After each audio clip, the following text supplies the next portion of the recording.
Qué bueno, me da gusto. Vamos a orar para iniciar el tiempo de la palabra. Vamos a cerrar nuestros ojos. Señor, te doy muchas gracias por este tiempo. Gracias, Señor, porque se llegó el tiempo de escuchar tu mensaje, de escuchar tu voz. Te quiero pedir, Señor, que todos estemos receptivos, atentos, Señor, a tu palabra y que me permita, Señor, exponerlo de la manera más íntegra, Señor, de la manera más pura, conforme lo propusiste en tu corazón, Señor. Te lo pido en tu nombre, Señor, y a ti, Jesús, la honra y la gloria siempre. En tu nombre, amén y amén.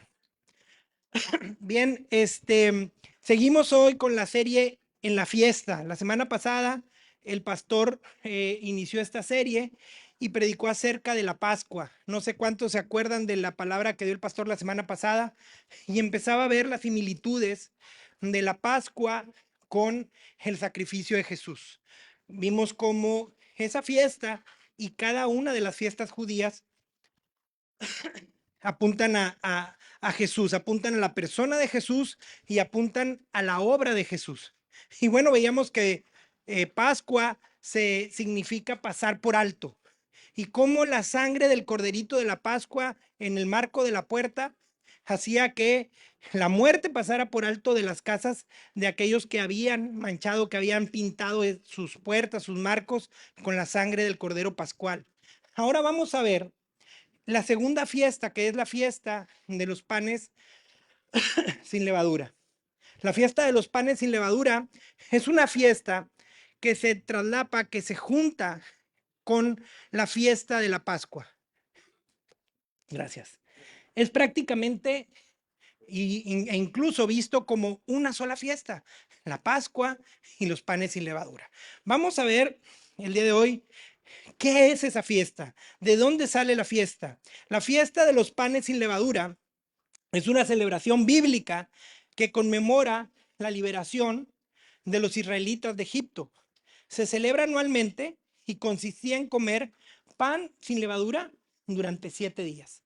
Ahora, ¿dónde está su origen? ¿De dónde nace este tema de los panes sin levadura?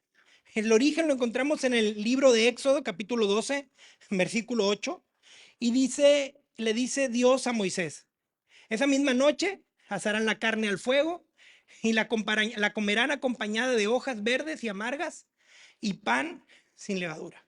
Ok, aquí estamos viendo donde se traslapa, donde se unen, porque la primera instrucción de asar la carne al fuego todavía era una celebración de la Pascua.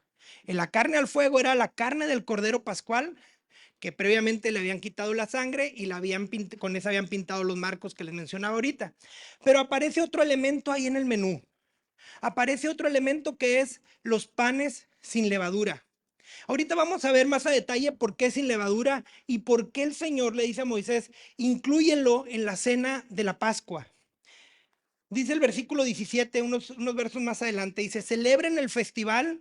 Ya el versículo anterior era cómo lo iban a cenar, y ahora les dicen, bueno, y ahora van a hacer un festival, van a hacer una fiesta cada año, que es el festival de los panes sin levadura.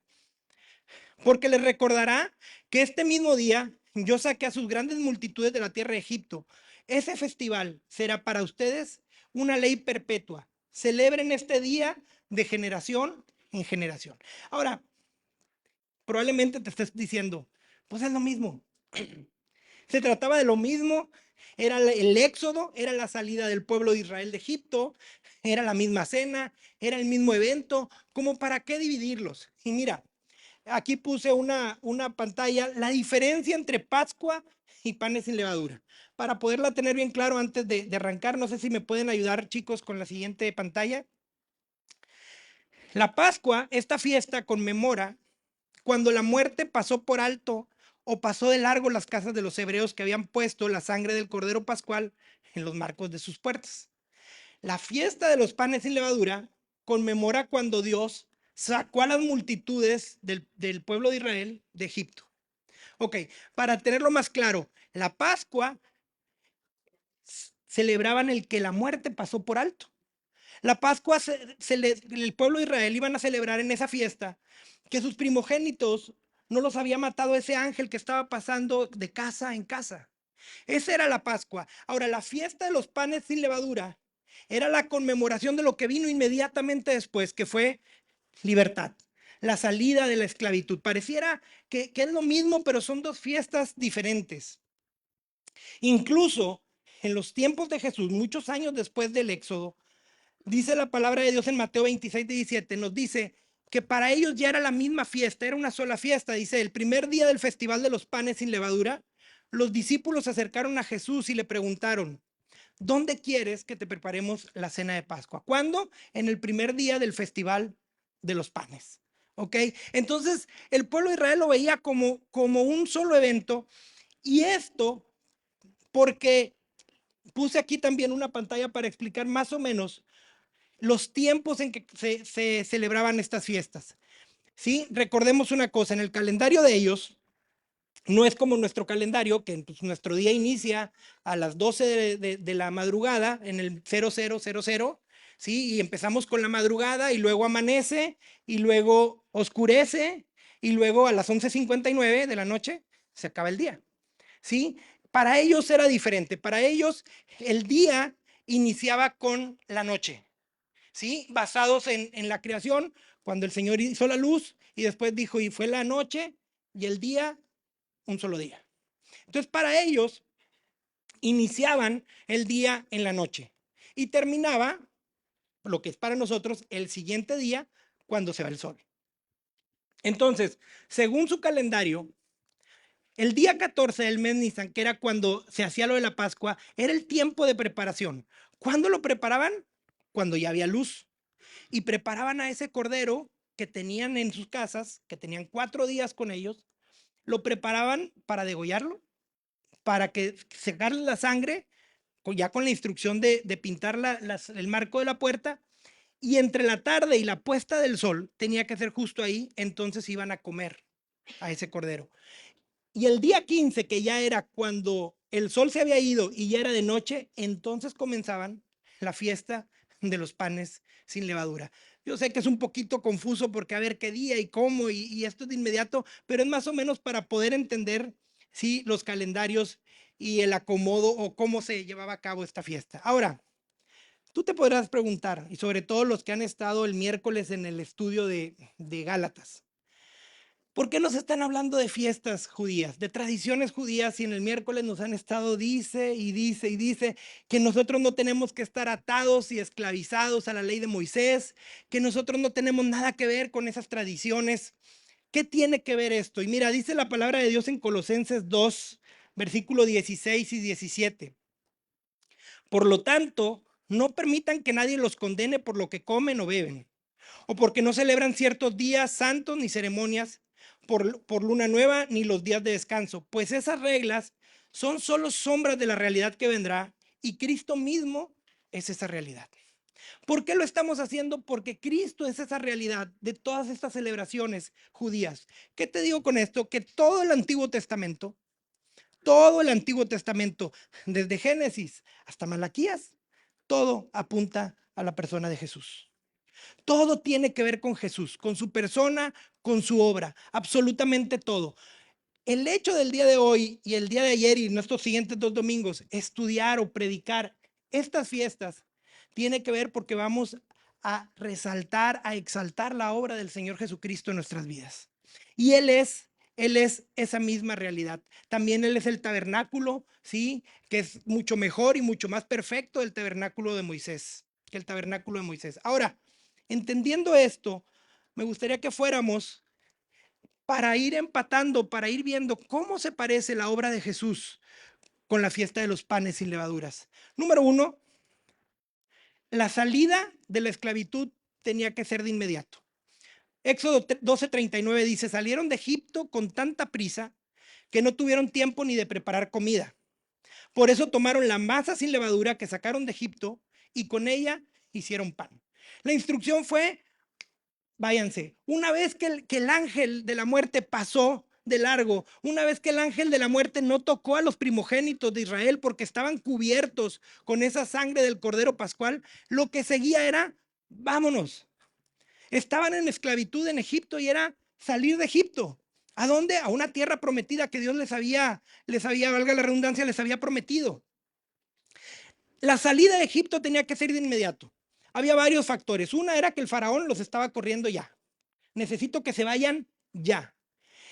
Y obviamente también existía de parte del pueblo de Israel el miedo de que el faraón cambiara de parecer, de que fueran perseguidos, de que los volvieran a esclavizar, etcétera, etcétera. Entonces tenía que haber inmediatez, tenía que ser pronto.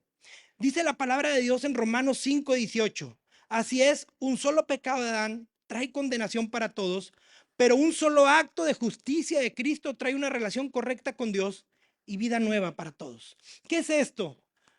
Ellos salieron de esclavitud en un acto inmediato. Jesús nos saca de esclavitud en un solo acto de justicia. La justicia que Dios pone en nosotros, la salvación que Jesús nos dio, fue un acto de inmediatez. No es algo progresivo. La salvación no la obtuvimos poco a poco. La salvación la obtuvimos por medio de Cristo en el momento en que nosotros decidimos nacer de nuevo.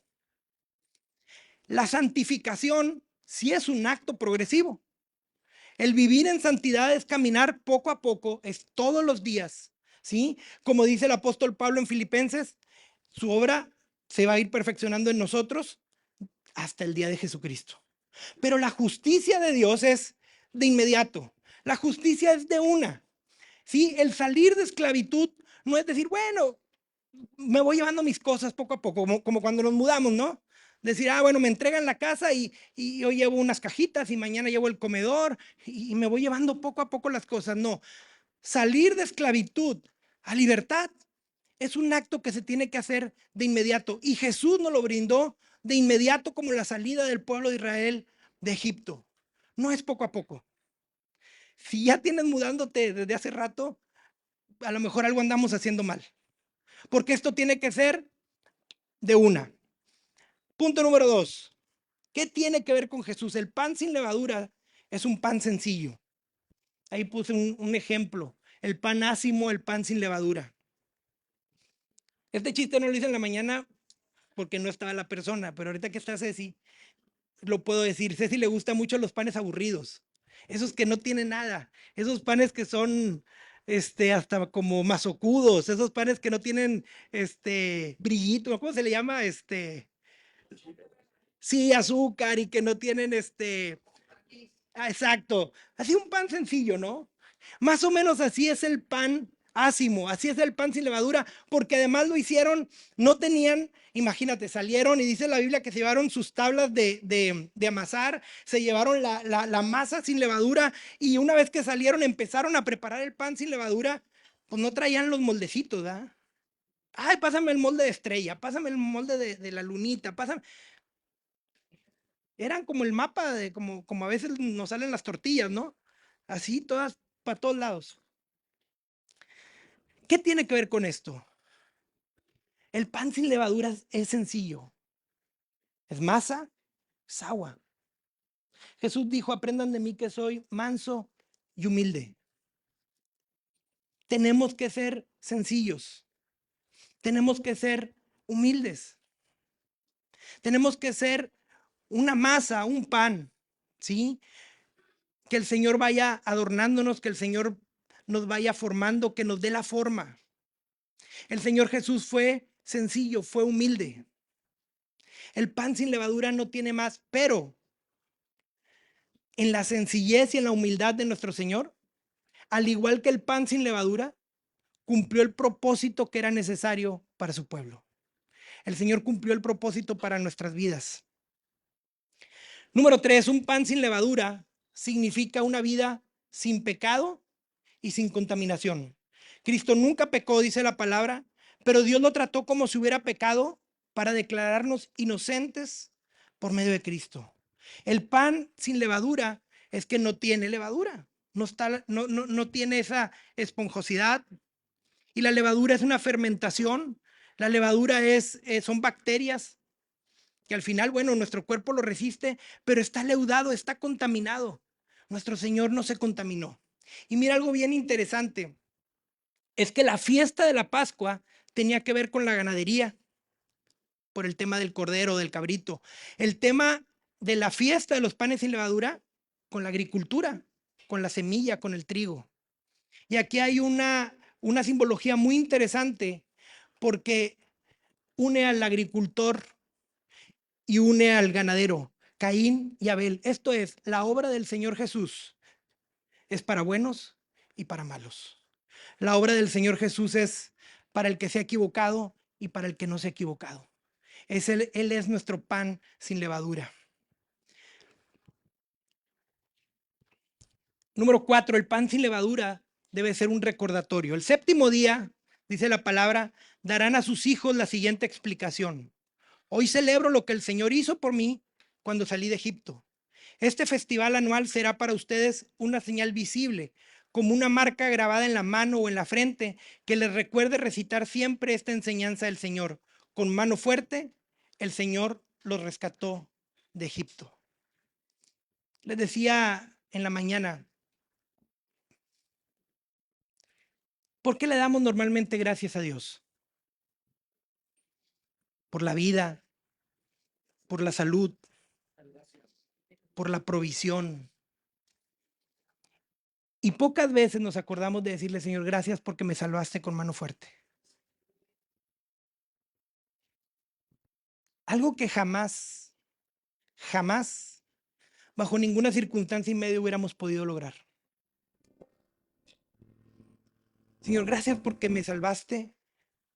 Gracias porque trajiste salvación a mi familia. Gracias, Señor, porque estando muerto en mis delitos y pecados, tú me trajiste con cuerdas de amor. E insististe una y otra vez para que obtuviera la libertad. Moisés, el libertador, le insistió varias veces al faraón. Una y otra vez, hasta que el faraón dejara ir al pueblo. Y el Señor ha insistido con nosotros nuestro libertador, insiste con nosotros una y otra vez y otra vez. Y lo único que Él quiere es vernos libres. Y pocas veces decimos, Señor, gracias. En esa oración de la mañana, gracias, Señor. Estamos tan acostumbrados a ser salvos que a veces subestimamos esa obra tan grande, única, poderosa. Que empecemos en nuestra comunión con Dios, en nuestras oraciones, decir, Señor, gracias porque soy salvo. Gracias, Señor, porque en mi torpeza, en mi vileza, en mi bajeza, hubiera sido imposible, Señor. Y no nada más ser salvos, que es la cúspide, sino que al atraernos Jesús a la salvación, ha despertado en nosotros gratitud. Y esa gratitud nos ha llevado a tener o a buscar o pretender tener una vida piadosa. Y eso es bueno para nuestras vidas. Porque en la gratitud tratamos de agradarle a Dios y cumplir su voluntad. Y eso es benéfico para nuestras casas, para nuestra conducta, para nuestras consecuencias. Porque al ser salvos, Él ha dado de su Espíritu Santo, nos ha dado a su Espíritu Santo, que todos los días nos está convenciendo del pecado. Y eso nos lleva a decir, Señor, perdóname, Señor, mañana quiero estar mejor, quiero ser mejor. Y nos ha dado a su Espíritu Santo, que nos guía a todo lo que es correcto y todo lo que es justo. Y al hacerlo, mi vida puede ser mejor. ¿Y quiénes éramos para tener al Espíritu Santo? Y ese debe ser un motivo muy grande para todos los días decirle, Señor, gracias. Sí, Señor, gracias por el plato de comida, gracias porque estoy sano, gracias porque me proveíste esto o lo otro, gracias por mi familia, gracias por un día más. Claro que sí, pero sobre todas esas cosas, Señor, gracias porque me sacaste de esclavitud. Porque no lo intentaste una vez y ya, sino porque estuviste ahí, propiciaste los momentos, propiciaste las cosas, las circunstancias, para que yo hoy pueda tener una vida piadosa. Gracias, Señor. Y por último, tiempo de dejar lo que nos estorba. Actualmente en la tradición judía, esta fiesta es un tiempo de mucha reflexión y de autoinspección. Reflexionemos sobre aquellas cosas que es necesario dejar en el camino. La fiesta de los panes sin levadura se dio porque no había tiempo de leudar la masa. Era, vámonos. La sangre en el marco de la puerta representó el sacrificio de Cristo que nos libró de la muerte. La salida de Egipto, que es la fiesta de los panes sin levadura, representa la santificación. Es decir, ellos salieron para llegar a una tierra prometida y nosotros salimos de esclavitud para llegar a una tierra prometida que es la vida eterna. Y en ese camino tenemos que ir caminando en santidad. Ese sí es progresivo.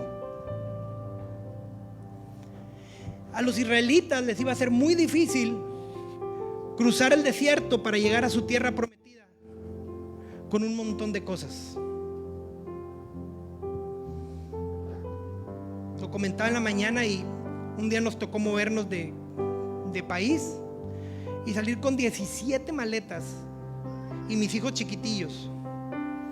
Y jalábamos una y espérate, las otras. Y cada vez que íbamos a un lugar, cuéntalas, 1, 2, 3, 4, que no se nos haya olvidado una. Y una mochila aquí y otra por acá y otra por acá. Súper difícil el viaje en el aeropuerto, el metro que tuvimos que tomar. Súper difícil viajar así. Es pesado, es cansado, te tardas más, estás estresado porque no se te pierda nada. Iglesia, si nuestro camino a la santidad va lleno de maletas, va a ser muy pesado. ¿Cuáles son estas maletas? Los israelitas en Egipto habían nacido en Egipto. Esa generación había nacido en Egipto. Incluso la anterior también. Tenían su vida hecha en Egipto. Tenían sus trabajos, sus relaciones personales, su estabilidad, sus casas. Sus colecciones. Egipto, aunque esclavitud, significaba comodidad. La estabilidad es cómoda y nos hace a veces pasar por alto ciertas incomodidades o ciertas cosas negativas. ¿Ya para qué le mueves? Estamos bien. No, hombre, de aquí a que nos mudemos.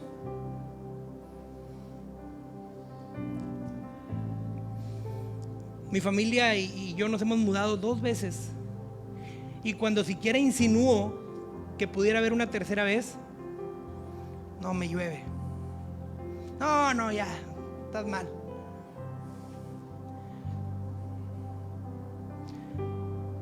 Imagínate al papá israelita diciéndole a sus hijos: apúrate y no te lleves nada.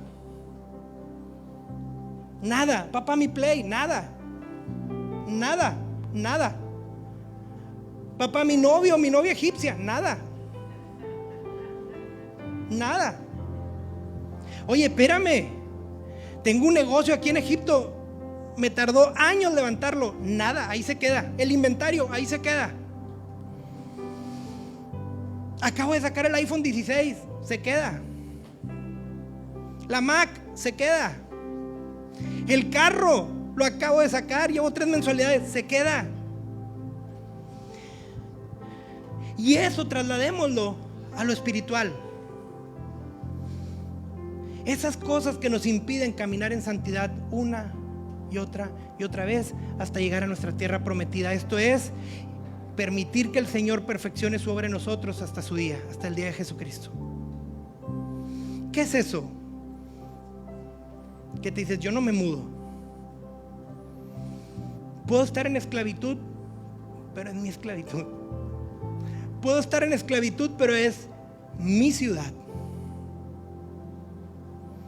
¿Qué es eso que te impide caminar ligero? Salir ligero de la esclavitud a libertad.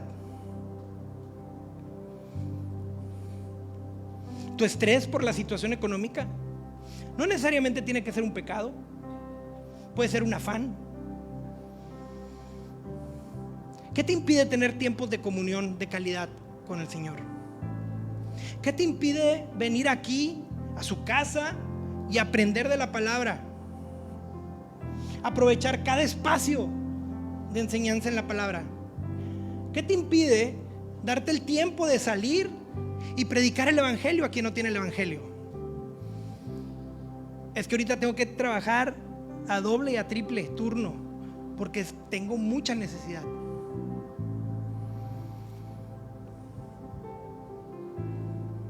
¿Qué te impide? ¿El cansancio? No, ando bien cansado.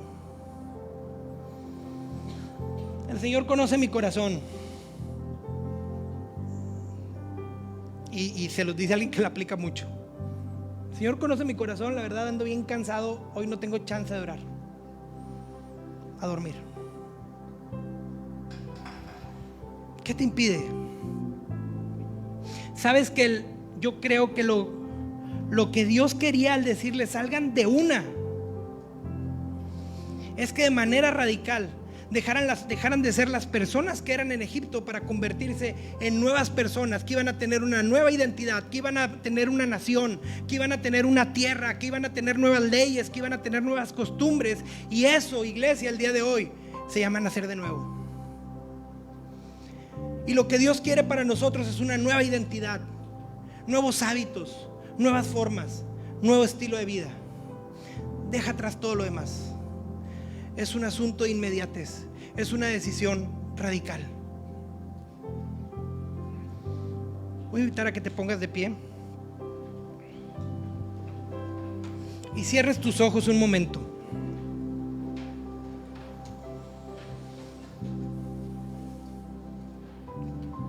Estamos hablando en este último punto, que es un tiempo de autoinspección o introinspección, de meditar, de reflexionar. ¿Qué no le dices? Espíritu Santo, trae a mi mente las cosas que tú quieres que yo deje atrás? No importa si al dejar todo atrás, incluso la levadura, el pan me va a saber feo, no va a estar esponjadito, va a estar duro, no importa, porque no se trataba de ese pan, sino de ir a la tierra que iba a fluir leche y miel.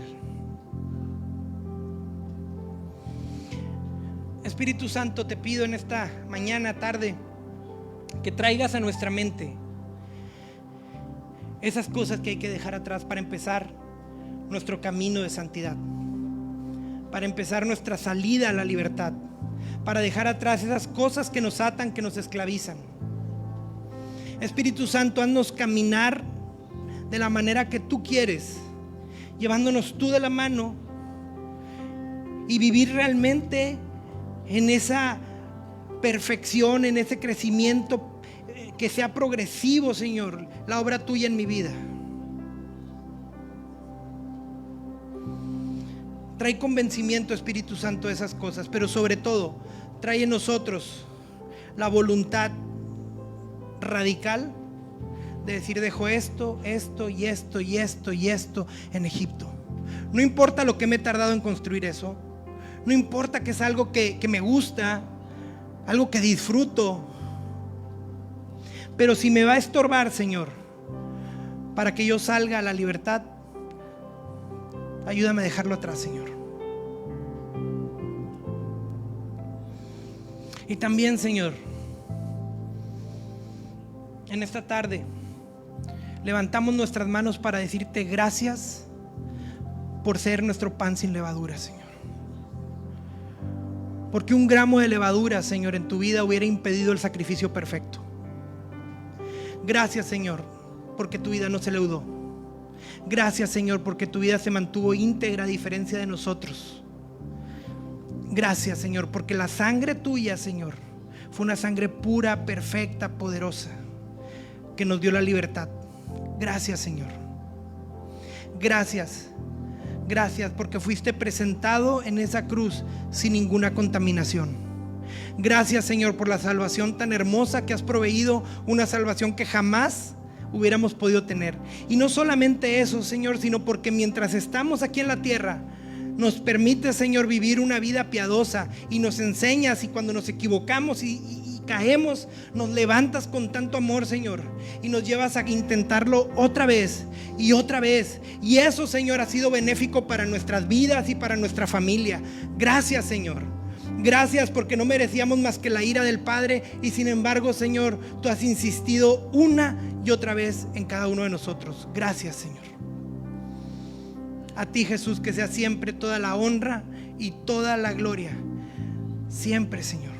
Termina en nosotros, Señor, la buena obra que has comenzado. Termínala, Señor. En tu nombre, amén y amén. Pueden sentarse. Muchas gracias. Dios los bendiga.